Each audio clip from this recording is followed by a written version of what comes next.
Hala, magnanakaw! Magnanakaw! Magnanakaw! Uy, magnanakaw! Magnanakaw! Magnanakaw! Ano kayang gagawin ko?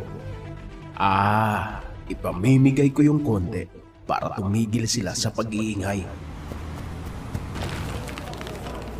Pare, magnanakaw, namimigay ng pera. Eto ang sayo. Wow! Ang bait ng magnanakaw! Eto naman sayo. Kuya, Oh, yung eto share ah. ko! Sana Huwag ka nang maingay. Oh, eto pa.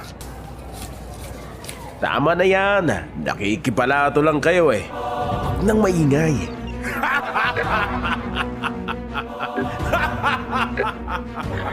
Oh, di ba? Konti lang pinamigay ko, mabait na ako. Tahimik na sila. Easy.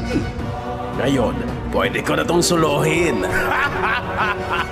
Masaya ang mga tao, pero tama po ba ito? Di po ba ang nakikinabang sa magnanakaw ay kasabwat ng magnanakaw? Ikaw, kinukonsenti mo ba ang legal na korupsyon?